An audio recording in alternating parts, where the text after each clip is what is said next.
Voilà, deuxième exemple de géométrie vectorielle, toujours en lien avec la proposition que je vous ai présentée dans la vidéo qui précédait. Voilà la consigne, vous l'avez sous les yeux. Donc je vous donne deux points A, 1, 6 et B, 7, moins 2. Je rappelle que j'ai modifié un petit peu la consigne par rapport à celle qui est dans votre polycopier. Déterminez les points de la droite AB qui sont situés à une distance égale à 2 du point A. Donc je fais une petite esquisse, on imagine la droite AB. Par exemple, comme ça, AB, voilà. Nous, ce qu'on aimerait, c'est trouver les points, disons, P et Q, qui sont sur la droite AB, à une distance de 2. Voilà ce qu'on aimerait faire. Alors, je vais commencer par faire quoi? Eh bien, je considère le vecteur AB, dont je donne les composantes. Alors, le vecteur AB, vous trouvez 6 moins 8. Et puis, je vais calculer la norme du vecteur AB. Donc, comme je rappelle, racine carrée de 36 plus 64, racine de 100, 10. Donc, le vecteur AB est de longueur 10. Je fabrique le vecteur U comme 1 sur norme de AB fois AB.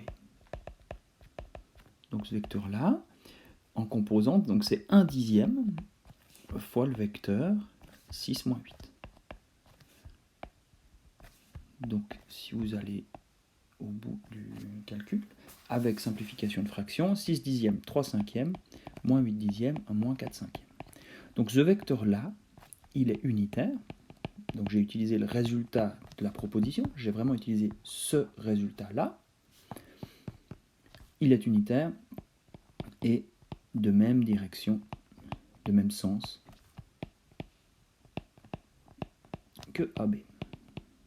Donc si je reprends une esquisse, j'ai le point A, le point B, j'ai considéré le vecteur AB ainsi que sa norme, je viens de fabriquer maintenant ce vecteur ici que j'appelle U, que j'ai appelé U. Ce vecteur-là, il est unitaire, donc sa longueur est 1. Alors maintenant, je vais pouvoir avancer dans ma construction. Je rappelle que je cherche les points P et Q, situés à une distance 2 de A. Eh bien, si P, il apparaît là, et Q apparaît là, eh bien, qu'est-ce qui se passe? Je reformule pratiquement la question. On cherche P tel que 2 fois U est égal à AP. D'accord? Puisque U, c'est l'unité, ça vaut 1, enfin, de longueur 1. Eh bien, et comme P doit être à distance 2 de A, eh bien, je peux dire que 2 fois le vecteur U, ça n'est autre que le vecteur AP. Et on cherche Q tel que moins 2 fois U est égal à AQ. À partir de là, je vais pouvoir conclure. Alors, je cherche d'abord le point P. Donc, si le point P, ses coordonnées, je les appelle XP, YP. XP, YP. Alors, dire que 2 fois U est égal à AP, c'est équivalent à dire, en termes de composantes, que 2 fois le vecteur U que je connais bien, qui s'appelle 3 cinquièmes moins 4 cinquièmes, est égal au vecteur XP moins 1, YP moins 6. Si vous observez ça, vous allez pouvoir effectivement trouver les coordonnées X, P, YP du point P. Excusez-moi. On obtient donc un système. 2 fois 3 cinquièmes, 6 cinquièmes est égal à XP moins 1. Et moins 8 cinquièmes est égal à YP moins 6. Ce qui veut dire, je vais pouvoir conclure ici, que XP vaut 11 cinquièmes, 6 cinquièmes plus 1, et YP vaut moins 8 cinquièmes plus 6, moins 8 cinquièmes plus 30 cinquièmes, 22 cinquièmes. Donc, le point P a pour coordonnées 11 cinquièmes, 22 cinquièmes.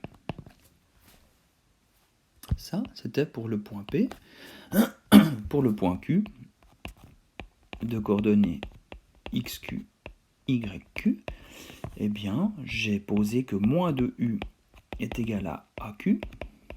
Cette équation, si je la traduis en langage avec des composantes, j'ai moins 2 fois le vecteur 3 cinquièmes moins 4 cinquièmes est égal à xq moins 1, yq moins 6.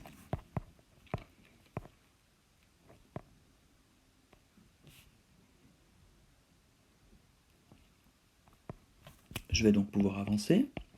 Ça veut dire que moins 6 cinquièmes est égal à xq moins 1 et que 8 cinquièmes est égal à yq moins 6.